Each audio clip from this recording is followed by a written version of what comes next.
From New York, where in the rainy season, brave surfers ride 50-foot waves down Broadway, it's Late Night with David Letterman. Tonight, Charles Carroll, comedian John Mendoza, stupid pet tricks, and a look at dumb ants.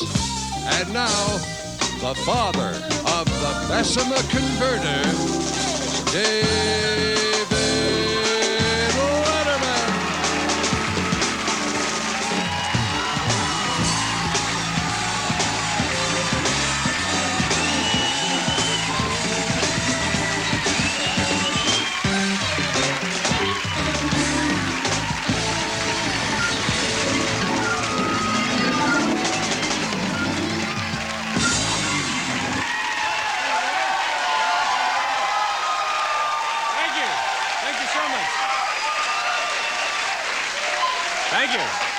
Thank you very much, ladies and gentlemen. Welcome to the program. My name is David Letterman. I'll be the host of this television show. It lasts about an hour, and we usually have an awful lot of fun, don't we?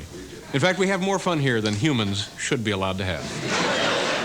I don't want to dwell on this, but over the weekend, Paul and I and other members of our staff, we got to go to California, and we won an award now, wait a minute, but I need to...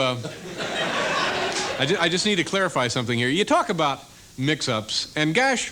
what would a life be, really, without a couple of mix-ups, huh? We had kind of a funny thing happen yesterday, Sunday, actually, during the awards, talking about the Emmy Awards, telecast on ABC. And afterwards, there was so much confusion, and we had so many writers who won. Somebody, by mistake, instead of picking up their Emmy, picked up Emmanuel Lewis. Now, they didn't know about it. And okay. They get back to New York this morning and open the suitcase. Well... ladies and gentlemen, tonight is a big night. Phil Necro is going for his 300th.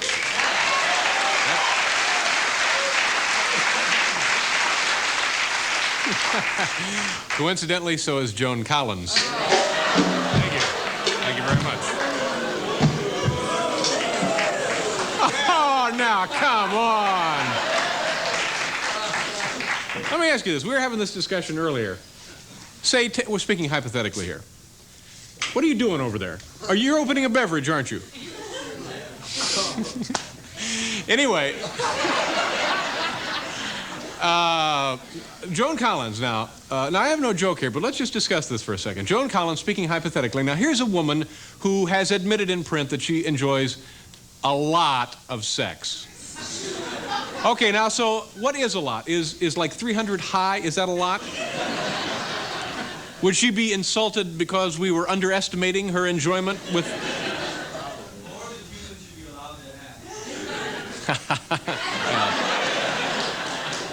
The audience is growing weary, starting to do their own show now, and... Get on with it, we don't need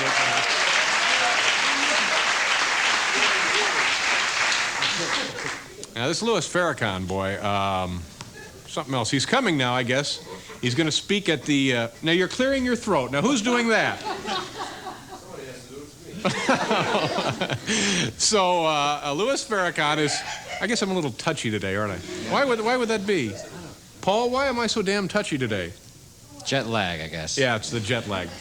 Louis Farrakhan is coming to New York City. He's going to speak at Madison Square Garden. Now, listen to this. This guy, Louis Farrakhan, accepted a $5 million contribution from Muammar Gaddafi. When I heard that, believe me, I lost all respect for Gaddafi.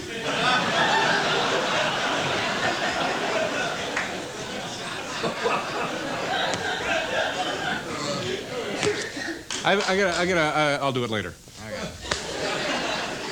One more? Should we do it or not? Go ahead. What's the deal on this French government?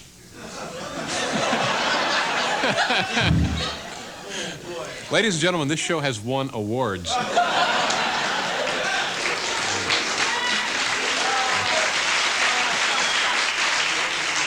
This year, of course, in the category Most Improved. But the French government, now, they blow up the Greenpeace ship. They give Jerry Lewis the Legion of Honor. What kind of maniac animals are these people? awards. We've won awards. Here's our good friend, Mr. Paul Schaefer. Ladies and gentlemen.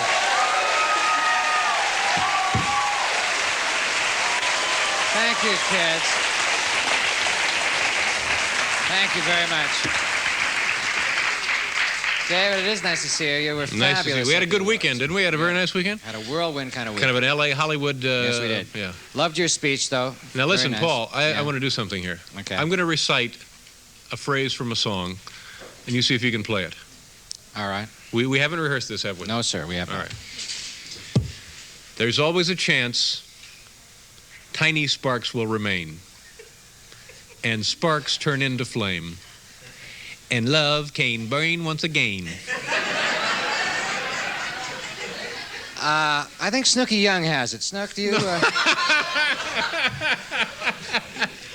I don't know. What is that? Come on. About here. No, not Earth, Wind, and Fire.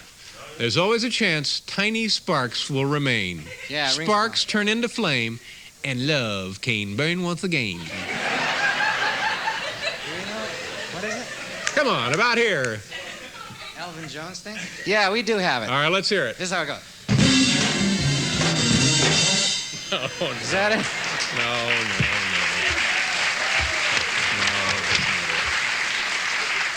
I'll give you a hint a little later. All right. All right. I want to speak seriously here about we were lucky enough to win an Emmy again this year, and we're very happy about that. And of course, there's so many people on the show, it would be impossible for me to thank each and every one of them by name. But just trust me when I say that we think of this program as really being a group effort, and everybody in here contributes regularly. We couldn't do the show without them. And my thanks to all of the wonderful people here on the show. Now, and I do need to apologize to Mary Hart.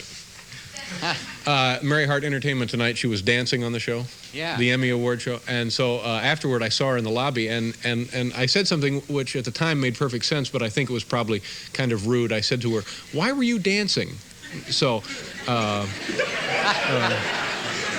more, I mean, she was lovely. It was absolutely lovely. She was great. And she danced just fine, so my apologies to Mary Hart for saying that. You can certainly dance if you want. Now, now Paula backed me up on this. The other thing we found in California, the game that everybody is playing is something that we started here on the show kind of inadvertently. Doug Schwander, who was on the Miss America telecast, is a singer and a dancer, and the game people are playing in California now is what people would look like with Doug Schwander's hair. There's Doug right there. And we started it a couple of weeks ago. All right, Paul, now here's what Paul Schaefer would look like with Doug Schwander's hair. Okay? Good. Can you imagine the different direction my career would have taken if I had been Yes, sir. my look? Barbara, how about a name from you? Let's get one more. All right. What would Mike Wallace look like with Doug Schwander's hair? There you go. And finally, you have another one, Paul? I'd love to see what Grace Jones Grace might Jones. look like Good choice. Okay. with that hair. Here's Grace Jones. Now you're talking. But it's popular. The people from Parker Brothers called, and they are buying the rights to this. They think it's going to be bigger than Trivial Pursuit. We're going to give you another one of our top 10 lists. We've been doing this now for about a week. Tonight's category is the top 10 heaviest Kennedys. Number 10, Rose Kennedy.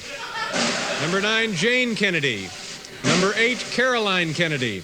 Number 7, Jacqueline Kennedy Onassis. Number 6, George Kennedy. Number 5, Kennedy Center for the Performing Arts. Number 4, Ted Kennedy. Number 3, Kennedy Space Center. Number 2, Ted Kennedy with clothing. And number 1, the heaviest Kennedy, Ted Kennedy with clothing and after lunch.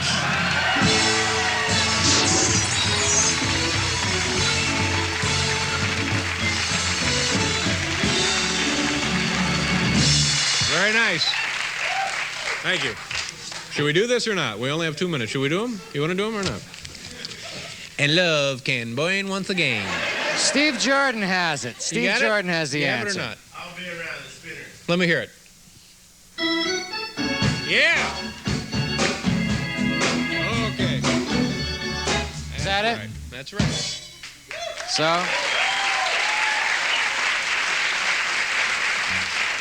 I'll be around. Are you sure? These are silly. Do we have time to do these? I don't think so either. But it's darn funny stuff right here.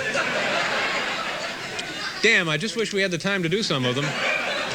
I'll do one. We'll just do one, give you the flavor of what we're talking about here. We have time for one, don't we? No, it's not I'll Be Around, is it? This is our Fork in the Road, Love's last episode. All right. I'll be around, okay. Silly ads, funny ads from actual publications, actual ads.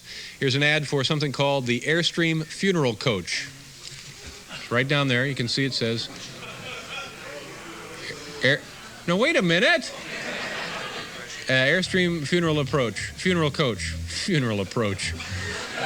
Airstream Funeral Coach. Why? And it says here, as you can see, no. Try another one.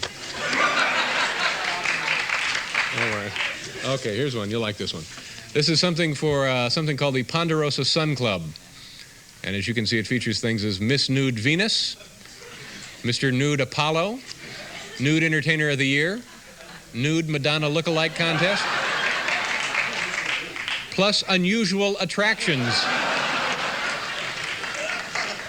Unusual attractions? What are we talking about here? Wacky skin disorders?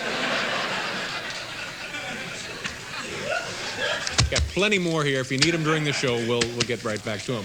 I have a couple of quick things right here. Remember when NBC put these together? Now this is supposed to be me. And NBC put these together for their sales and the marketing people, kind of as an inducement for major clients to spend extra money advertising on this show. You spend about $600,000 on this show, they'll throw in one of these 8-cent toys. But we've been told that they're wonderful for kids, and we have proof. Our own Gerard Mulligan took one home and gave it to his son, Kevin. Look at this kid. He just can't keep his hands off that toy. You want it over here?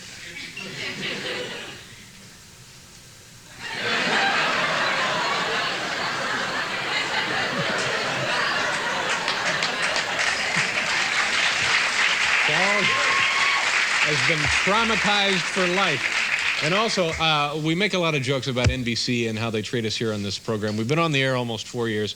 This was the second year that we won some awards, and NBC graciously, I think, bought everybody champagne. Did you get yours, Paul? Isn't that nice? Yeah. I didn't get mine. Oh. There it is right there.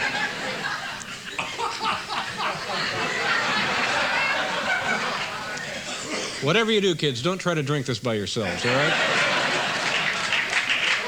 What are they doing? Stealing this stuff off airlines? Is that... All right, here we go. Ladies and gentlemen, it's... oh, I better do it over here, isn't it? It's Stupid Pet Tricks. These are folks from all over...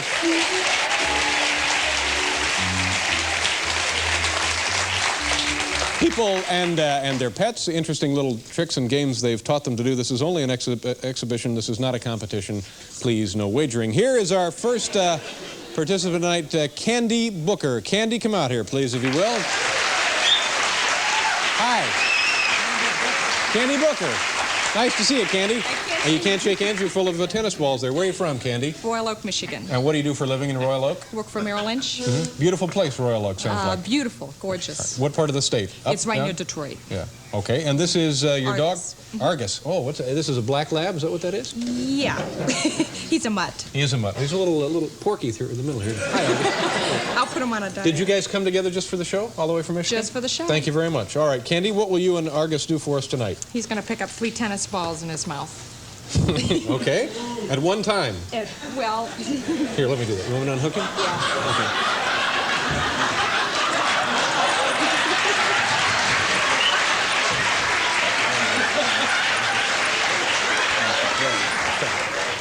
I do what I can. He might be too excited to do this. Come here, I got it.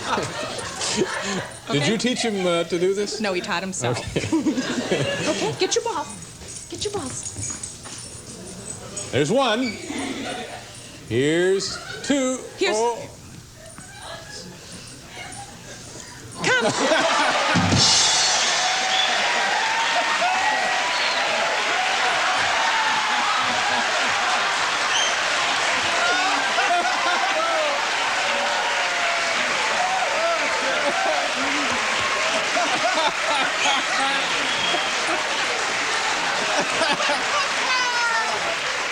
Boy,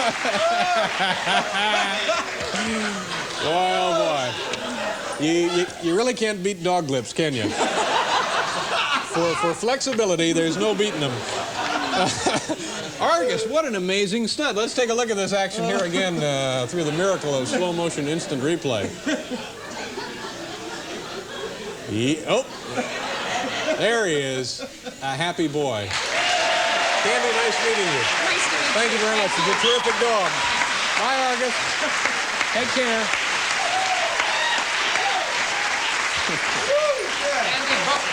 Candy Booker. Candy Booker. Is there a Paul McGee here, ladies and gentlemen? Paul McGee. Hi, Paul. Nice to see you. Sit, Rick. Sit. We have another great-looking dog. Where are you from, Paul? Oregon lately, New York originally. Oregon's also a beautiful state. What part of Oregon? Salem. Salem, state Oregon? capital. Yeah. And what do you do for a living there? Graphic artist. I see. And you guys came all the way for this? This at a friend's wedding in Michigan and various other fun and games. Okay. And this is Woofy. Right. What kind of dog is Woofy? Woofy's a St. Bernard and a collie, as far as I can tell. Is that right? There's some St. Bernard in this dog? Yeah. Well, I don't know for sure, but that's my scientific guess. It's a beautiful animal. What does Woofy do here? Woofy wanders off. Woofy Come here, tells Woof. the difference between a Burger King cheeseburger, sit, hey, sit, and a McDonald's cheeseburger. So this is kind of a taste test. Right, right. He likes to travel. We've been all over the country in Canada, and I noticed.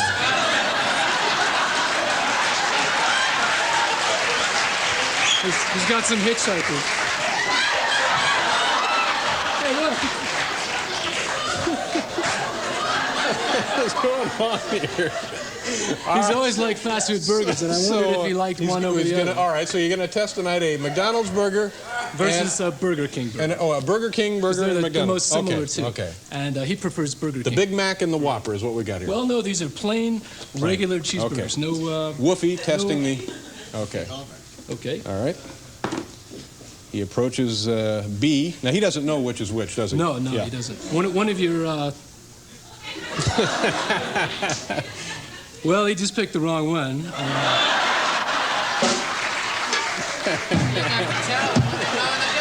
Yeah. He's done it right 20 times, but. Now, how do we Not on know the that air. he picked the wrong one? Well, Burger King has little sesame seeds on the top, which is why we put them upside down in there. And Oh, I see. Gosh, what an amazing demonstration. just incredible. All right. So, He just changed his mind. What can you do? I guess. I don't. All right, here we go. Let's take a look at it, although for the life of me, I can't figure out why. There, he's making a selection, and it's very definitely A. Terrific. Paul, nice meeting you. Thank you for coming all the way from Oregon. Woofy, take care, buddy. All righty. Hey, what? This is mine. Take care, Woofy. Ooh, worry about the dog. John Flowers, ladies and gentlemen. Say hello to... Hi, John. How are you? Nice to see you.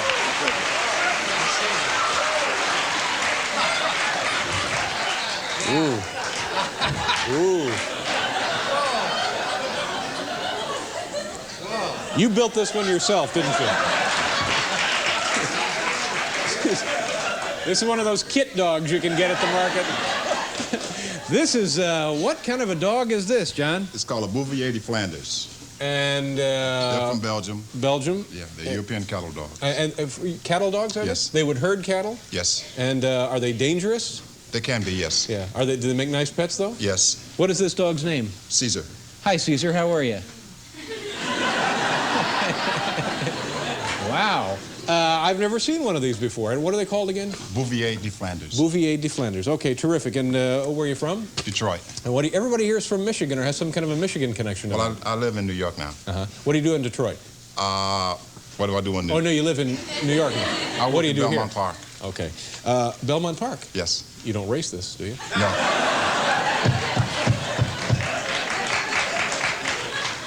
Hi, Caesar. How are you, buddy? Whoa. Very sweet. All right, John, what are you and Caesar going to do tonight? Caesar's going to balance on these rods. I'm going to give you one end, and I'm going to take the other, and he's going to jump up and sit on it. He's going to balance on the rods. All right. How much does this dog weigh? About 95 pounds. Okay. How did the dog learn to do this? Oh, he chased the cat up a wall and ran up the wall after. You got to use both hands, sir. Both hands, okay. Caesar, back. On one rod here? Yes. Come here, babe. Or do you want a drum roll here? This one might be nice, a drum roll. Come on, get up, sit. Come on, babe, get under. Let's go, get up, sit. Good boy.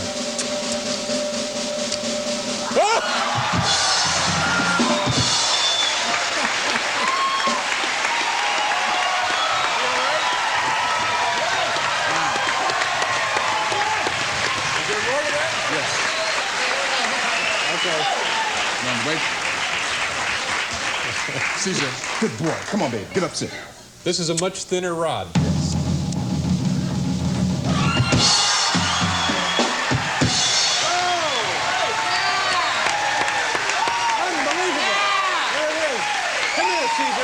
Caesar, come. Yeah! Very impressive, Rod. Thank you very much. Thank you, Caesar. Nice job, buddy.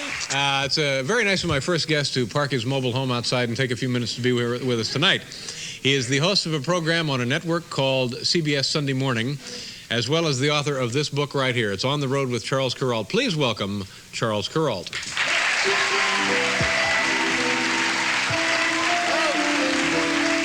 Pleasure to see you, sir. Have a seat.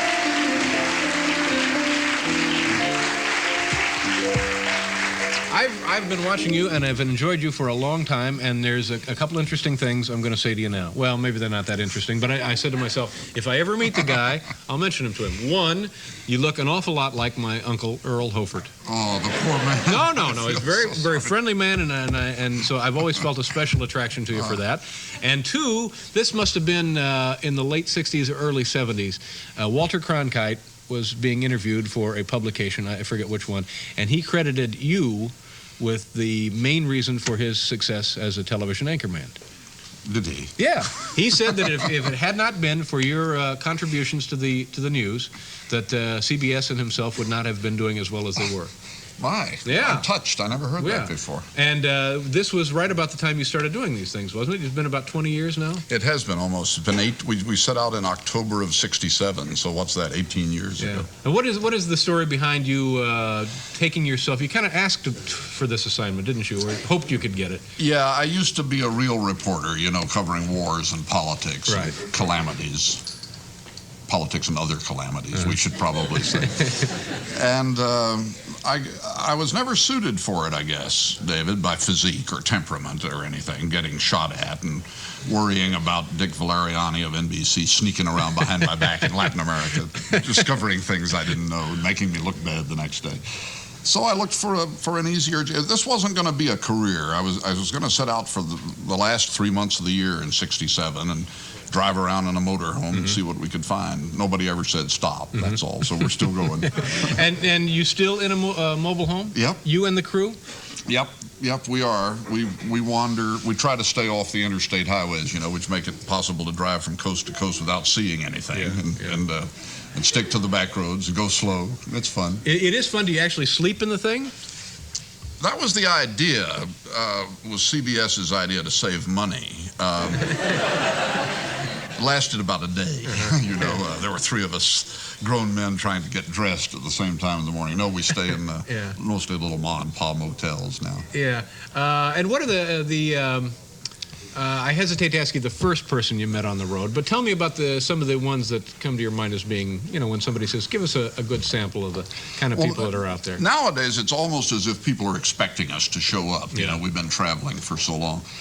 We went to Sop Choppy, Florida, your kind of place. Sop Choppy. Yes, I know you're in love with small towns from having sat on the edge of the Holiday Inn bed for so many nights and watched. So you'd like Sop. There's not much in metropolitan Sop Choppy. The big thing is Mr. M.B. Hodges' bait store. We went there to do a story about worm grunting. I don't know if you know about. I don't know about worm grunting. You take a stake, a hardwood stub, and pound it into the ground, preferably with a truck spring, and and you rub very hard across the top of the stake with the truck spring, and it sets up a vibration in the ground which earthworms find very disagreeable, and they pop to the surface to escape it, and you pick them up and go fishing. And I didn't believe that, but it turns out that there are people around Sopchoppy who make a living at it. It won't surprise you to learn that if you do it in the national forest, you have to have a federal worm gathering permit. Put it in the window of your pickup truck. Now, what quantity of worms come up when you do this? 30 or 40 per worm grunt, you know. Per worm grunt. But I mean, do they come up, like rain coming up? Do they just pop up everywhere? It's quite like astonishing. Popcorn? When an accomplished worm grunter can fiddle them right out of the ground. Yeah. And then they take them to Mr. Hodge and sell them. And as I say, make a living at it. We went there, and I drove into Mr. Hodge's place, and there was a fellow leaning against the door whittling.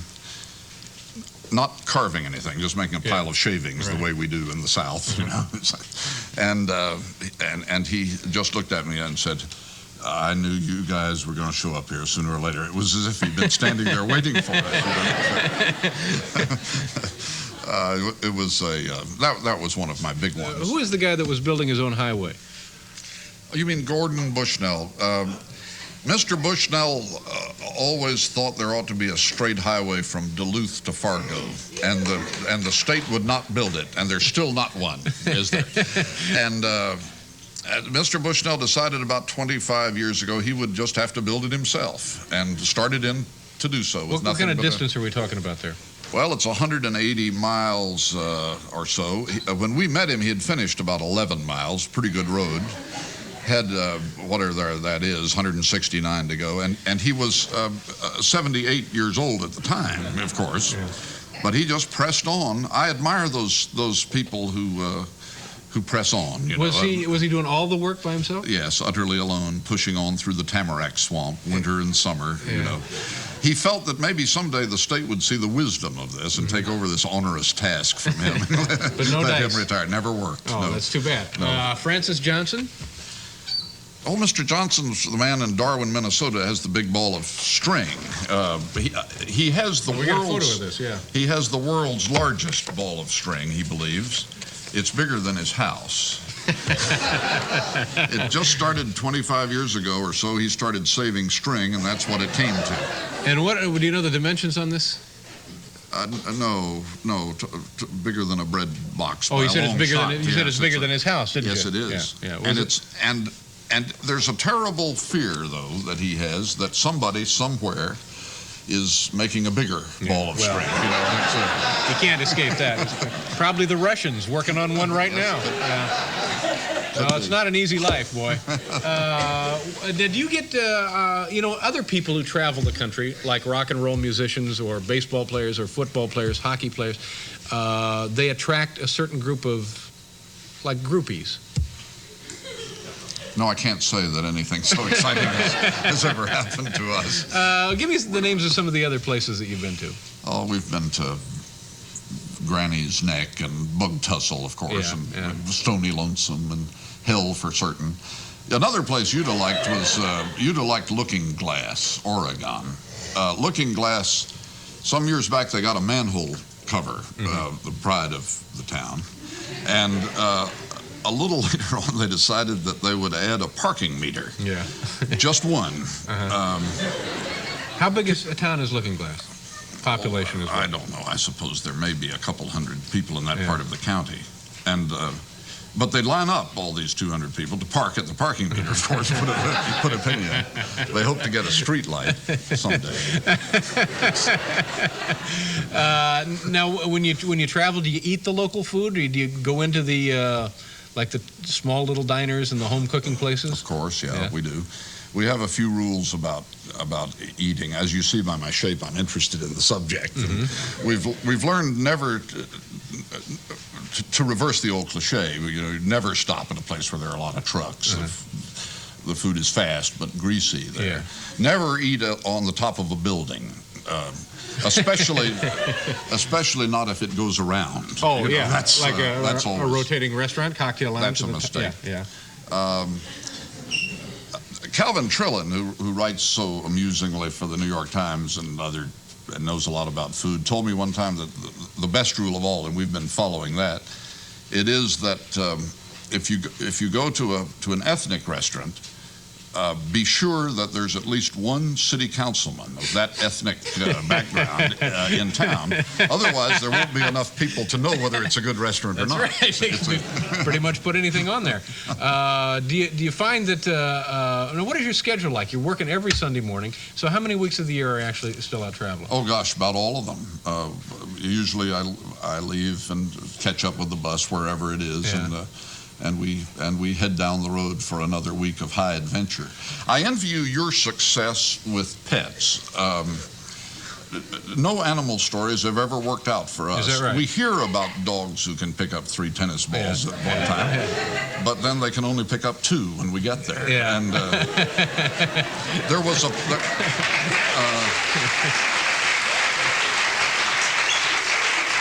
There was a parakeet one time who could say, "And that's the way it is." The way Walter Cronkite used to say. But he actually could say that.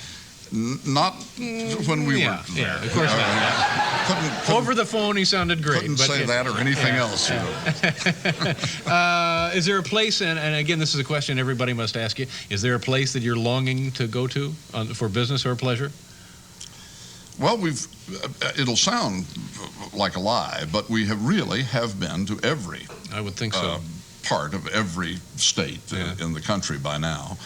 And I know I don't want to stop because I hear of story ideas in every corner. If you can close up your eyes and stick a pin in the map and go there and find a story of this kind. And if I ever stopped, I'd have to go back to work. Now, I don't want to do that. Do you start out by saying, I think I heard about like a dog with the tennis balls, or do you just drive and say, well, let's see what's here? We always have an idea of a story we're headed toward, David, but we kind of hope we don't get there, that we'll stumble upon the dog who can pick up 3 tennis balls. Oh, how I envy you, that animal. Our folks, well, we might be able to work out a deal. There he is right there. As it turns out, I'm handling the dog now, so it's On the Road with Charles Kuralt. Fascinating reading from a fascinating series of reports filed from around this great land of ours. Nice to see you, Charles. Thank you very much for being here. My next guest is a talented stand-up comedian who is making his network television debut on this program. Boy, there's something for his diary, huh? He is working this week at the Comedy Corner in Milwaukee, Wisconsin. Please welcome a very funny gentleman, Mr. John Mendoza. Oh, John!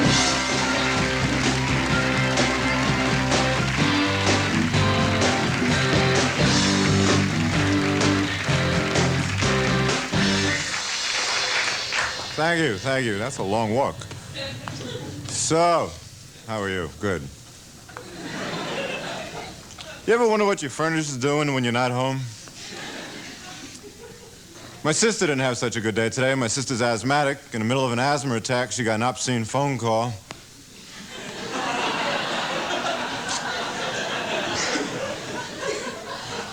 Guy said, "Did I call you or did you call me?"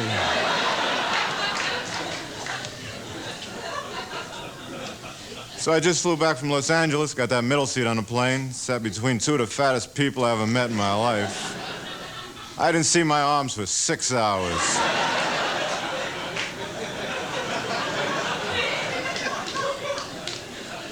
Little boy sitting across from me wasn't eating. His mother said, "Come on, eat all your food up." He said, "I'm not hungry." She said, "Don't you know there's kids on People's Express starving?"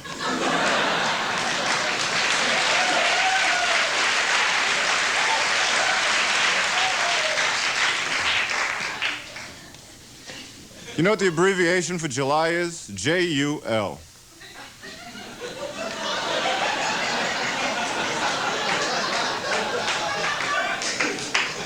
You've got to be in a hurry.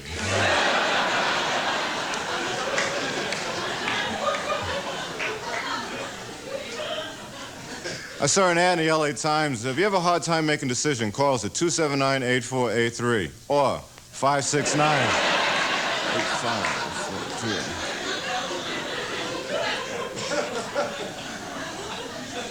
So I watched chess on ESPN today. That was fun. This guy finally made a move, then they played it back in slow motion. I skydive, and went skydiving in Atlanta. One of the guys that went skydiving was blind. It was great. You ever hear a German Shepherd scream at 10,000 feet?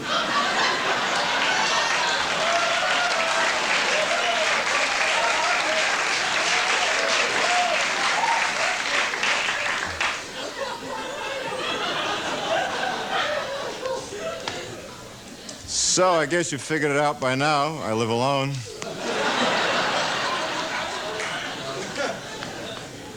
I like living alone. Women live alone differently than men do. Women buy things you don't need, like a cover for the toaster.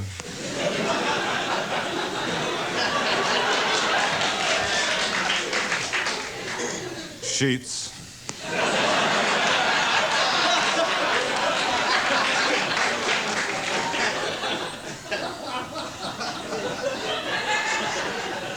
I bought a cordless telephone. I can't find it.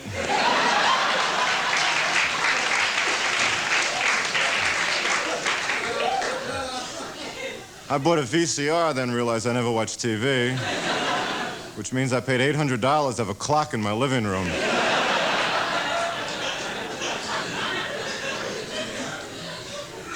I like living alone. People get married, they stay married for like 40, 50 years. It amazes me. I wonder what the hell they talk about. What do you want to do today? Kill you.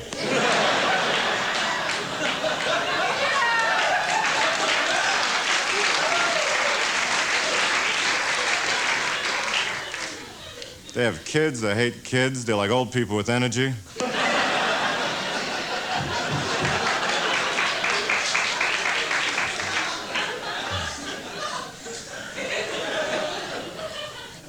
So this is what I do for a living, think of stupid things. It's my job. Come up here, work for 5 minutes, then have 23 hours and 55 minutes to kill.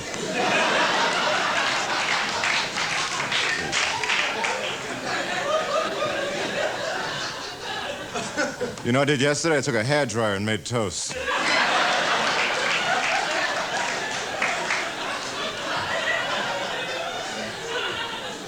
Killed 4 hours right there.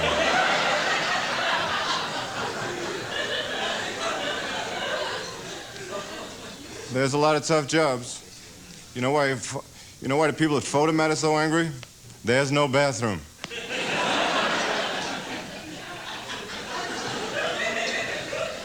There's a lot of tough jobs. One job I know I wouldn't do well is be a waiter. Look at me. You think if you asked me for a cup of coffee, I'd be right back? Thank you very much. Take care. Very nice job, John. Very funny. Are you from Los Angeles now? No, I live in New York. You're living in New York Yes. now. What kind of things do you do for fun? Oh, I've been going to Yankee games, Met games. Yeah. I like it a lot. Steinbrenner got carried away this week. He traded Robert Merrill. No. Is that right? For Tony Tennille and an organist to be named later. Well, yeah, you hate to see him strip the minor league system, but it's... you seem very low-key sort of fellows. Anything, you get excited about anything? I saw Springsteen last week. Oh, yeah, that would be exciting. He was in the men's room at the Port Authority.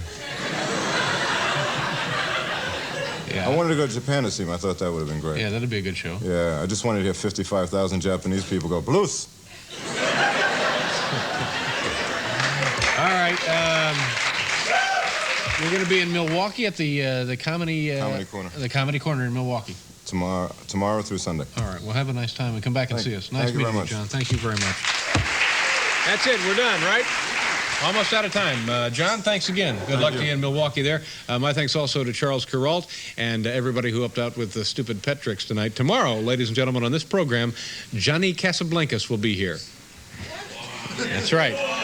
Johnny Casablancas and Marsha Warfield. Sounds like a full show to me. Good night.